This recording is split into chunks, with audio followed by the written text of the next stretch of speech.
بسم اللہ الرحمن الرحیم۔ السلام علیکم۔ حق مہر کا نامناسب مطالبہ۔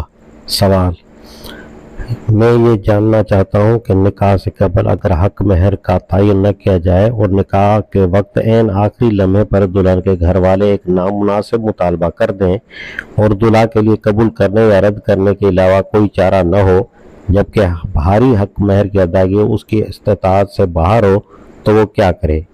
اگر شادی سے چند روز قبل اس طرح کا مطالبہ کیا جاتا اور لڑکے والوں کی طرف سے انکار کر دیا جاتا تو دلہن کے گھر والے قدموں میں گر جاتے اور مسئلے کے حل کے لیے کوئی نہ کوئی صورت نکالنے کی کوشش کرتے، لیکن ایک عین نکاح کے موقع پر جب بھاری حق مہر کا مطالبہ کیا جائے اور انکار کی صورت میں بدمزگی ہو، نکاح نہ ہونے کا خدشہ ہو، جبکہ اس کی ادائیگی دلہا کی استطاعت سے باہر ہو، لیکن وہ وقتی طور پر جھوٹ بولے اور مہر کی ادائیگی کا اقرار کر لے، تو کیا اس طرح مجبوری کی حالت میں ایسا کرنا مناسب ہوگا؟ اگر نہیں تو پھر اس مسئلے کا حل کیا ہوگا؟ نیز اگر وہ حق مہر ادا کیے بغیر مر جاتا ہے تو اس کا ذمہ دار کون ہوگا؟ جواب: مولانا عبدالمالک۔ آپ کے سوال کا ایک جواب یہ ہے کہ اگر دلہن کے گھر والے عین آخری لمحے پر نکاح کے وقت نامناسب مطالبہ کریں تو اسے رد کر دینا چاہیے۔ اگر رد نہ کیا جائے تو پھر انسان اس بات کا پابند ہو جائے گا۔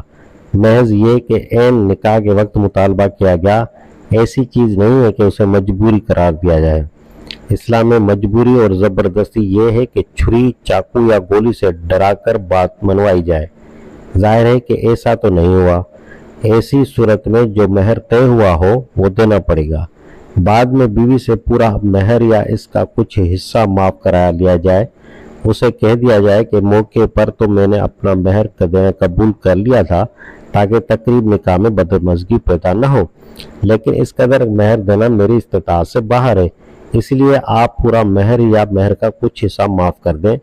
شادی سے قبل یا شادی کے بعد دونوں صورتوں میں آپ لڑکی سے یہ مطالبہ کر سکتے ہیں۔ اس بات کا خیال رکھیں کہ نکاح کے وقت مہر مقرر کر دینے کے بعد مہر کی معافی یا کمی کا اختیار لڑکی کا ہوتا ہے، اس سے لڑکی کے والدین یا خاندان کا کوئی تعلق باقی نہیں رہتا، اس لیے آپ یہ مطالبہ لڑکی سے کریں اور کسی اور سے نہیں۔ اگر مہر ادا کیے یا معاف کرائے بغیر آدمی فوت ہو جائے تو بیوی آخرت میں اپنے حق کا مطالبہ کرے گی اور اس کا یہ حق دینا پڑے گا۔